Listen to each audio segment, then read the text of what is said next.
दोस्तों, एक breaking news आ रही है। इजराइल और हमास की जंग के बीच पूरे मिडिल ईस्ट में तनाव बढ़ता ही जा रहा है। खबर आ रही है कि इराक ने अमेरिकी सैन्य बेस पर हमला किया है और अमेरिका के आत्मघाती ड्रोन को मार गिराया है। उत्तरी इराक के इरबिल एयरपोर्ट पर 3 आत्मघाती खतरनाक ड्रोन घूम रहे थे।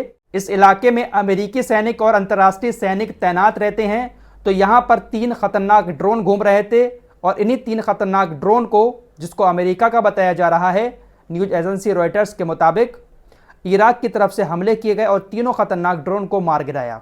इराक और सीरिया के अंदर अमेरिकी सैन्य बेस पर लगातार हमले बढ़ते जा रहे हैं। जब से युद्ध शुरू हुआ है, अमेरिका ने खुद इस बात की जानकारी दी है कि हमारे सैन्य बेस पर तकरीबन 29 बार हमला हो चुका है, लेकिन हम इस हमलों का खतरनाक तरह से जवाब देंगे। समाचार एजेंसी रॉयटर्स के मुताबिक इराकी कुर्दिस्तान की काउंटर टेररिज्म सेवा ने यह जानकारी दी है कि हमने 3 अमेरिकी ड्रोन को मार गिराया है। वहीं सीरिया के अंदर अमेरिकी सैन्य बेस पर खतरनाक ड्रोन से हमले किए गए हैं। अल मयादीन न्यूज नेटवर्क ने दावा किया है कि सीरिया के अल खद्र इलाके में अमेरिकी सैन्य ठिकानों पर आत्मघाती ड्रोन से हमले किए गए हैं।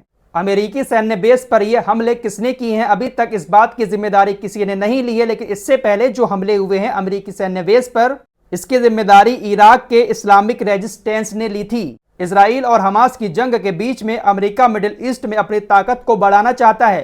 कल ही आपको बताया था कि उसने एक सबमरीन भी समुद्र में तैनात कर दी है जो काफी खतरनाक है। यह सबमरीन काफी खतरनाक मिसाइलों से लोडेड है। जहां एक तरफ अमेरिका मिडिल ईस्ट में अपनी ताकत बढ़ा रहा है, वहीं जो मिडिल ईस्ट के संगठन हैं, बहुत सारे संगठन, वो लगातार अमेरिकी सैन्य बेस को निशाना बना रहे हैं। एक हमला इराक के इरबिल एयरपोर्ट से 70 किलोमीटर दूर एक और सैन्य बेस पर हुआ है। अल हरीर सैन्य ठिकाने पर भी हमले हुए हैं और इस हमले की जिम्मेदारी भी इस्लामिक रेजिस्टेंस समूह इन इराक ने ली है। एयरपोर्ट के पास अमेरिका के जिन खतरनाक 3 ड्रोन्स को गिराया गया है, इस बात की जानकारी अमेरिका ने भी दी है। अमेरिकी रक्षा विभाग के एक अधिकारी के मुताबिक हमारे ड्रोन पूरी तरह से नष्ट हो गए हैं, लेकिन हमारे किसी सैनिक या इंफ्रास्ट्रक्चर को कोई नुकसान नहीं हुआ है। अमेरिकी अधिकारी ने यह भी बताया कि 17 अक्टूबर से हमारे ऊपर 38 बार हमला हो चुका है, लेकिन हमारा एयर डिफेंस सिस्टम इतना तगड़ा है कि उन हमलों को हमारे पास तक नहीं पहुंचने देता है। तो अरब देशों ने अमेरिका को पूरे मिडिल ईस्ट में अपनी सेना बढ़ाने की इजाजत दे रखी है, लेकिन जो समूह है, ये बात उनको पसंद नहीं आती है कि अमेरिका यहां पर आकर अपनी सैन्य ताकत को बढ़ाए। और यही वजह है कि इजराइल किसी भी अरब देश से नहीं डर रहा है, क्योंकि हर अरब देश के पास अमेरिकी सेना मौजूद है और सब ने खुद परमिशन दी है वहां पर सैन्य ठिकाने बनाने के लिए।